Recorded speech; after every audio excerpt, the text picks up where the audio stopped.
ये काम बगैर किसी को बताए, बगैर किसी को इत्तला दिए यहाँ पे अकेले बैठ के किया जा रहा है। मुझे कड़ा कदम उठाना पड़ेगा, वरना मेरे होनहार स्टूडेंट की जिंदगी बर्बाद हो जाएगी। मेरे शौहर यूसुफ के मुस्तकबिल को अपने हिसाब से तय करना चाहते हैं। जुनैद खान ने ऐसी कोई हरकत की है तो मैं 100% आपके साथ हूं मिस्टर असलम, मैं 100% आपके साथ हूं।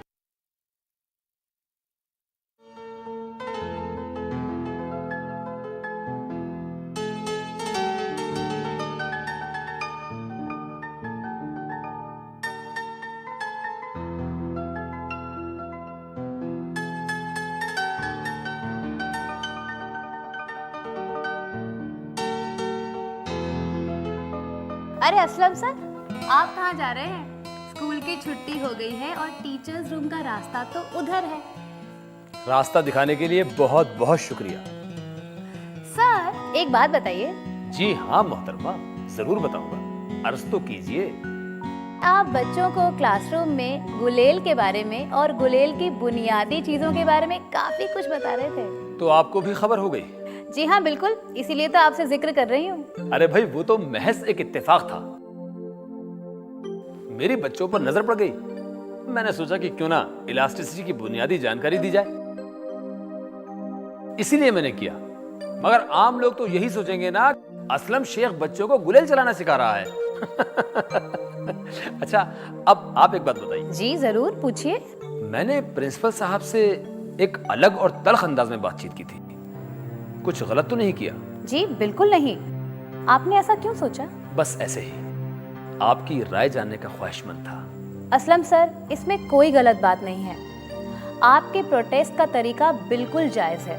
देखिए यास्मीन मैडम, मैंने बच्चों के मासूम जहन को समझने की स्ट्रेटेजी तैयार की है। अब इस तरह से उसका मजाक उड़ाना तो ठीक नहीं है ना। मेरी अगर जुनैद खान साहब से मुलाकात होती है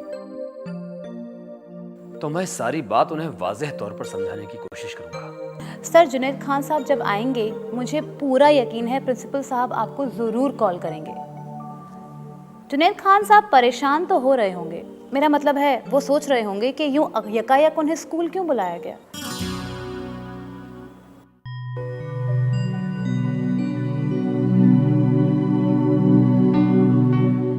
जरा यूसुफ को बुलाना। यूसुफ को इस वक्त बुलाओ? क्यों, कोई खास बात है क्या? हाँ भाई खास बात है, इसलिए तो बुला रहा हूँ। बुलाओ जरा। दरअसल इस वक्त तो वो अपने कमरे में पढ़ाई में मशगूल है, इसीलिए अगर कोई जरूरी बात है तो आप मुझे बताइए। अरे भाई तुम सवाल जवाब बहुत करती हो। एक छोटा सा काम तुम्हें मैंने कहा है कि यूसुफ को कमरे से बुला लो, तुमसे वो ही नहीं हो पा रहा, मैं जाके बुला लूं? देखिए नाराज मत होइए, मेरे कहने का मतलब तो सिर्फ ये है कि आप तो जानते ही हैं कि यूसुफ कितना कम पढ़ाई के लिए बैठता है। शाम होते ही क्रिकेट खेलने चला जाता है, उसके बाद जब वो वापस घर आता है तो अपनी ड्राइंग शीट लेकर वो ड्राइंग बनाने बैठ जाता है। अब वो मुश्किल से तो पढ़ाई के लिए बैठा है, और अगर मैंने उसे डिस्टर्ब कर दिया तो फिर से खेलकूद में लग जाएगा। इसीलिए मैं आपसे इल्तिजा कर रही हूँ कि अगर कोई जरूरी बात है तो आप मुझे बता दीजिए, आखिर मामला क्या है? भाई मामला ये है कि आज उसके स्कूल से प्रिंसिपल सर का फोन आया था। प्रिंसिपल सर का फोन आया था आपके पास? लेकिन क्यों? वो मुझे आज मिलने के लिए बुला रहे थे। अच्छा, लेकिन वो आपसे क्यों मिलना चाहते हैं? उन्होंने कुछ बताया नहीं? मिलना क्यों चाहते हैं ये तो मुझे भी नहीं पता, मैंने उनसे पूछा, वो बताया नहीं उन्होंने। मुझे खुद समझ में नहीं आ रहा कि उन्होंने मुझे मिलने के लिए क्यों बुलाया है। कहीं कोई यूसुफ की शिकायत तो नहीं करेंगे मुझसे? अरे नहीं नहीं, यूसुफ ने कोई भी शैतानी नहीं की होगी। ये हो सकता है कोई ऐसे ही जनरल मीटिंग हो। ये मेरे ख्याल से तो यूसुफ से मिलने से कोई फायदा नहीं है। आप सीधे उसके प्रिंसिपल सर से मुलाकात कर लीजिए और आपको सारी बातें वहीं पर मालूम हो जाएंगी। मैं भी यही सोच रहा था, यही बेहतर रहेगा।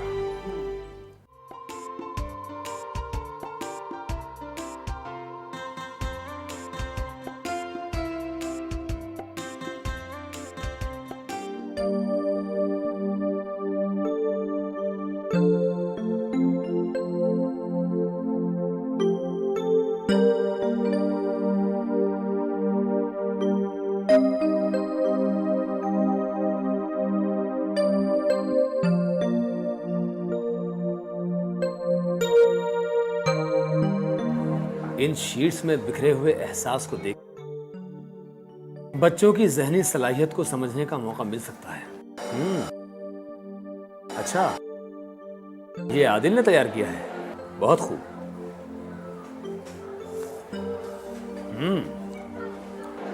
ये फौजिया ने बनाया है। Very good. यूसुफ की शीट कहाँ? अरे हाँ, याद आया, यूसुफ ने तो अपनी ड्राइंग शीट जमा ही नहीं की, जबकि मैं उसकी जहनी सलाहियत को समझने का ख्वाहिशमंद था। कोई बात नहीं, मैं उसे एक बार फिर मौका दूंगा और उसके फादर जुनैद खान साहब से ही बात करने की कोशिश करूंगा, क्योंकि उनकी रजामंदी बहुत जरूरी है।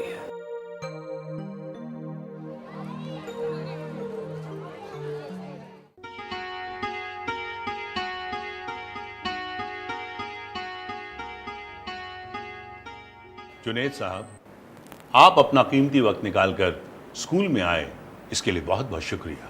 आप भी कैसी बातें करते हैं अशोक साहब। मैंने अपने बच्चे की तालीम की पूरी जिम्मेदारी आपको सौंपी है। आप जब हुक्म करेंगे तब मैं हाजिर रहूँगा। एक्चुअली कल मेरी एक ज़रूरी मीटिंग थी, इसलिए हाजिर ना हो सका। चलिए, कोई बात नहीं, आप आ जाए, इसके लिए भी बहुत बहुत शुक्रिया। ये हमारे स्कूल के बहुत सीनियर टीचर हैं, मिस्टर असलम। हेलो। हेलो, बहुत खुशी हुई आपसे मिलकर। बैठिए असलम साहब। Yes sir. असलम साहब एक बहुत मेहनती और डेडिकेटेड टीचर हैं। अच्छा। हाँ, और इन्होंने चाइल्ड साइकोलॉजी का बड़ा गहरा मुताला किया है और अपने स्टूडेंट्स को अच्छी तालीम फराहम कराना इनका एक जुनून है। गुड, इस बात का तो मुझे इल्म ही नहीं था। सर, जिस मकसद से जुनैद साहब को आपने यहाँ बुलाया है उस पर बात कर ली जाए। देखिए जुनैद साहब, आपको स्कूल में बुलाने का एक ही मकसद है। जी, अर्ज कीजिए। देखिए, आपका बच्चा यूसुफ एक बहुत ही होनहार, मेहनती और इंटेलिजेंट बच्चा है, लेकिन शायद आपको इस बात का इल्म नहीं है कि वो आजकल मेंटल डिस्टर्बेंस यानी कि जहनी कशमकश में मुब्तला है। क्या? अब देखिए, ये मेरा अपना ज़ाती ख्याल है। देखिए, इन सब बातों का सच में मुझे इल्म नहीं है। आप यकीन कीजिए, मैं सच बोल रहा हूँ। हम तो ये चाहते हैं कि आप अपने बच्चे पर पूरी तवज्जो दें। वो क्या कर रहा है, उसका क्या इंटरेस्ट है, इस पर ध्यान दें और उसका पूरी तरह से ख्याल रखें। बाकी हम लोग स्कूल में हैं, उसका जहनी तौर पर पूरा पूरा ख्याल रखेंगे। और जुनैद साहब, स्कूल की तरफ से एक ऑब्जेक्शन और है। जी, बताइए। आपने स्कूल के असाइनमेंट पेपर मतलब ड्राइंग शीट को फाड़कर उसे टुकड़े टुकड़े कर दिया और आपने ये भी नहीं सोचा कि इसका असर आपके बच्चे पर क्या पड़ेगा। देखिए, सच्ची बात तो यह है कि मुझे मालूम नहीं था कि वो उसका होमवर्क है। ये बात तो आपके ज़रिए अभी मालूम हो रही है। आप यकीन कीजिए, मैं सच बोल रहा हूँ। दरअसल यूसुफ ने अपनी अम्मी और मुझे बहुत परेशान किया हुआ है। यूसुफ ने सारी बातें मुझे तफसील से बताई। इसके लिए मैं माफ़ी का तलबगार हूँ। I am very sorry. School की तरफ से एक और रिक्वेस्ट है। जी, बताइए। बच्चों के अच्छे और कामयाब मुस्तकबिल के लिए उनके रुझान को तरजीह दीजिए तो ज़्यादा बेहतर होगा। मेरा मतलब है, बच्चों को किस चीज़ में ज़्यादा इंटरेस्ट है, क्या शौक़ है, क्या करना चाहते हैं, क्या कहते हैं, इन बातों पर ध्यान देंगे तो ज़्यादा बेहतर होगा बच्चे के मुस्तकबिल के लिए। आप दोनों से मैं वादा करता हूँ कि मेरी यही कोशिश रहेगी। देखिए, हम लोग बच्चे के मासूम जहन के मुताबिक ही उसे ट्रेनिंग देते हैं। देखिए जुनैद साहब, असलम साहब ने जो बातें कही, आप उस पर गौर फरमाइए और अपने बच्चे का पूरा पूरा ध्यान रखिए। बाकी वो हमारे स्कूल में है, हम भी आपसे वादा करते हैं कि उसे किसी तरह की कोई तकलीफ नहीं होगी। देखिए, जिस स्कूल में आप जैसे काबिल टीचर हों, वहाँ बच्चों के मुस्तकबिल की चिंता करना नहीं ठीक रहता। मैं ये चाहता हूँ कि आप दोनों उसका ख्याल रखें और ख्याल रखते भी हैं। और मैं अपनी तरफ से आप दोनों से वादा करता हूँ कि आपने जो चीज़ें मुझे बताई हैं, जो बातें मुझे बताई हैं, मैं उनका हमेशा ख्याल रखूंगा। चलिए, बहुत अच्छी बात है। महक, पता है मेरी अम्मी क्या कह रही थी? वो ये कह रही थी कि यूसुफ तुम तो हीरा हो। अच्छा, जरा एक बार फिर कहना। फौजिया, ध्यान से सुनो क्या कह रहा है यूसुफ। अब शर्माओ तो मत, बोलो। अरे इसमें शर्माने वाली कौन सी बात है? सुन लो, मेरी अम्मी ये कह रही थी कि यूसुफ तुम तो हीरा हो।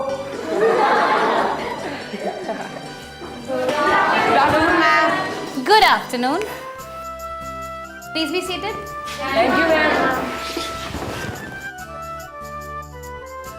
यूसुफ, ये बताओ कि हीरा यानी डायमंड क्या होता है?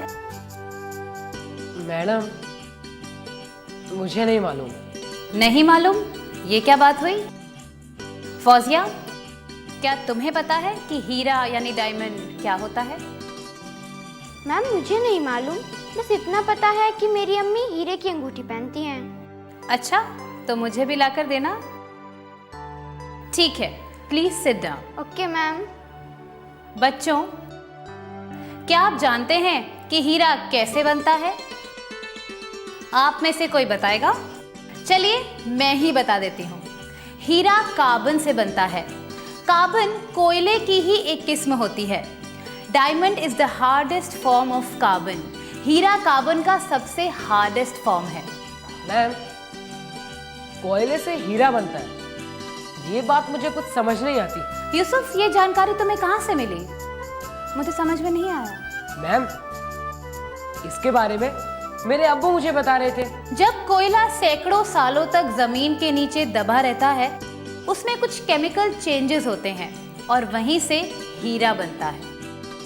किसी को कुछ पूछना है? Any doubts? कोई सवाल? मैम एक बात पूछना चाहती हूँ। प्लीज बताओ, क्या पूछना चाहती हो? मैम ख्वाब कैसे आते हैं, प्लीज ये बताइए। प्लीज खामोश।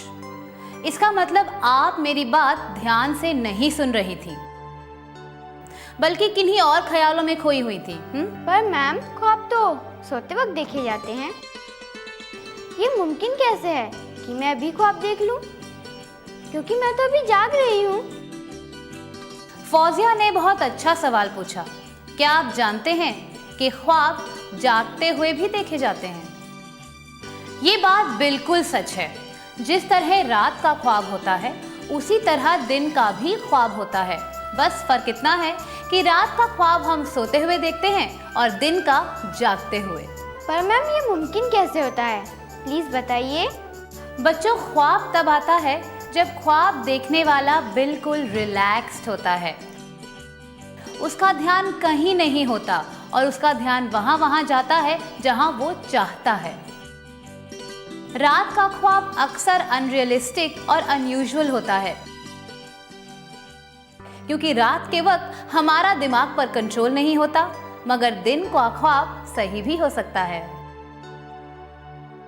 आप लोगों को ये बात समझ में आई? ओके, अब हीरे की बात खत्म। ये देखिए, ये क्या है?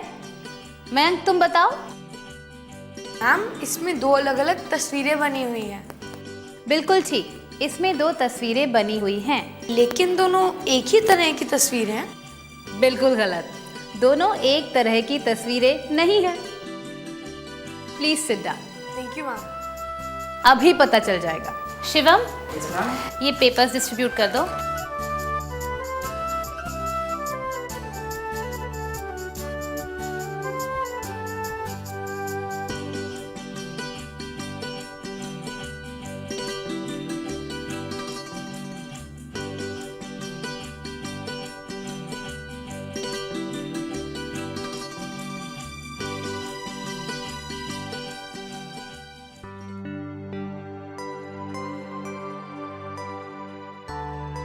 सभी बच्चों को पेपर्स मिल गए?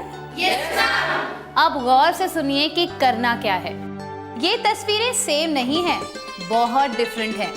जिसने इन तस्वीरों को बनाया है, उसने 10 मिस्टेक्स छोड़ दी हैं। आपको उन मिस्टेक्स को पहचानना है और इन गलतियों को पहचानने के लिए आपके पास 2 मिनट का वक्त है। 2 मिनट का वक्त यानी 120 सेकंड। इन 120 सेकंड्स में आपको वो गलतियां ढूंढनी है जो इन तस्वीरों को अलग बनाती हैं। Alright, start.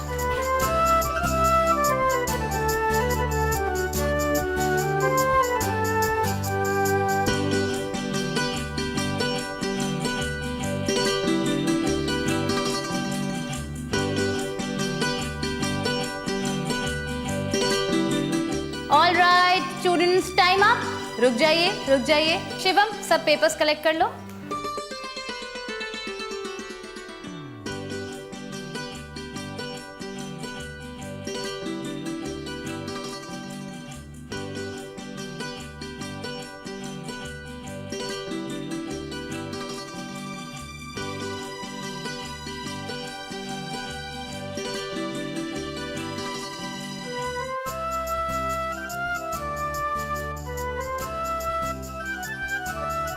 मैम ऐसा प्री क्लास में कब होगा?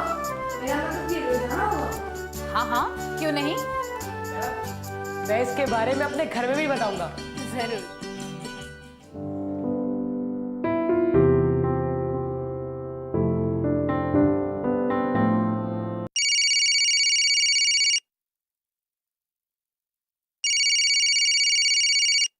हेलो जी, देखिए मैं आज ऑफिस में नहीं हूँ।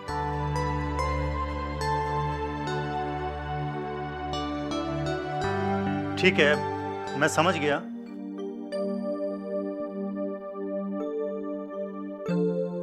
कल?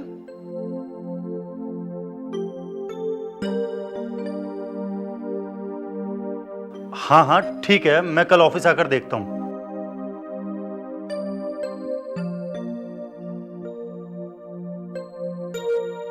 भाई साहब, मैं आपको कह रहा हूं कि कल मैं ऑफिस आकर देखता हूं। Okay, I understand. Right, okay, bye.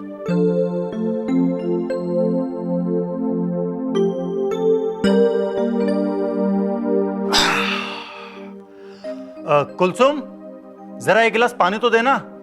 ला रही हूँ।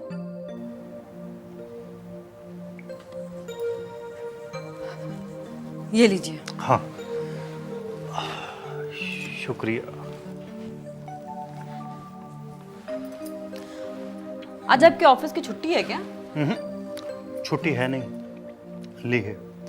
वो यूसुफ के स्कूल जाना था ना, इसलिए। हाँ, समझ गई। लेकिन ये स्कूल वालों ने आपको क्यों कॉल किया था? सजेशन और रिक्वेस्ट बताने और समझाने के लिए। सजेशन और रिक्वेस्ट? आपकी बात मुझे समझ में नहीं आई। यूसुफ ने उस दिन की सारी बात, मेरा मतलब कि उस दिन के सारे वाक्य को अपने टीचर असलम साहब को बता दिया था। अच्छा, इसीलिए उन्होंने मुझे स्कूल बुलवाया था। आप इतने परेशान क्यों नजर आ रहे हैं? कुलसुम, मैं अपने यूसुफ को डॉक्टर यूसुफ नहीं बना सकता। स्कूल वालों ने खास तौर पे ये रिक्वेस्ट मुझसे की है। जी? तुम्हें समझ नहीं आया ना? नहीं, मुझे आपकी बात समझ में नहीं आई। स्कूल वालों का कहना है कि हमें अपने बच्चों का इंटरेस्ट पहले देखना चाहिए। उन्हें नज़रअंदाज करना उनके मुस्तकबिल के लिए ठीक नहीं होता। मतलब बिल्कुल वाज़ेह है कि मैं यूसुफ को पेंटर या फिर एस्ट्रोनॉमी की पढ़ाई के लिए इनकरेज करूं, जो आपको बिल्कुल पसंद नहीं है। सही कहा तुमने। देखिए, अभी बहुत वक्त बाकी है। हमारा यूसुफ बड़ा होके क्या बनेगा, ये तो आने वाला वक्त ही बताएगा। कुलसुम, अपना यूसुफ एक कामयाब शख्स बनेगा, देख लेना। हाँ, क्यों नहीं। मुझे तो पूरी उम्मीद है ऐसा ही होगा। इंशाअल्लाह।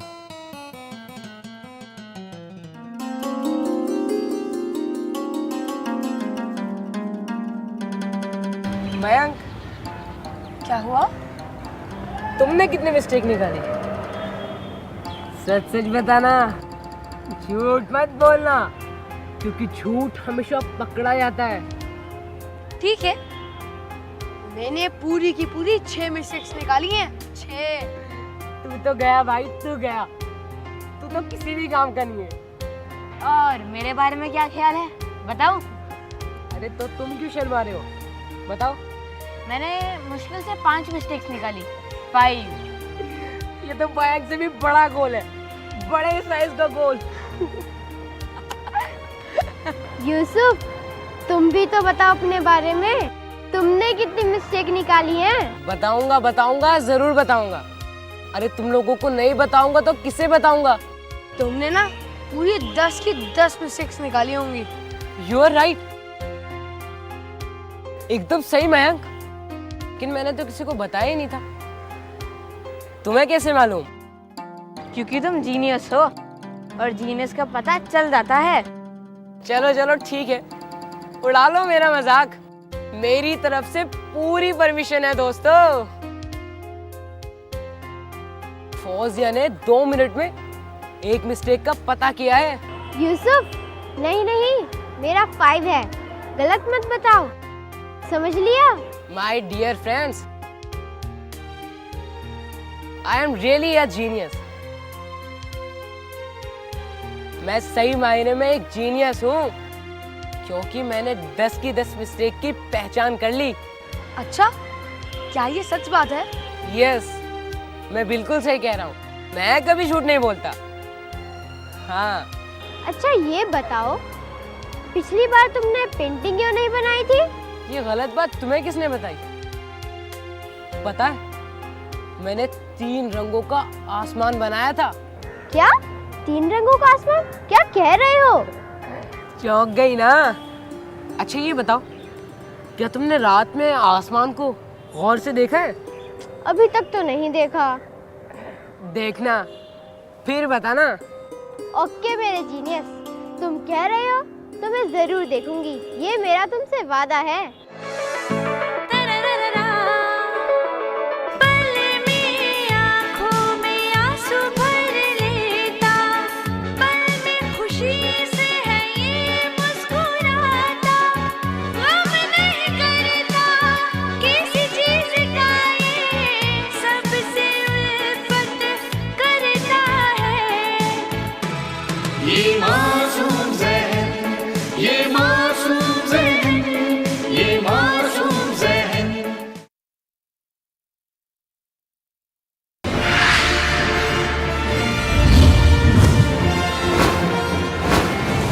आप देख रहे हैं डीडी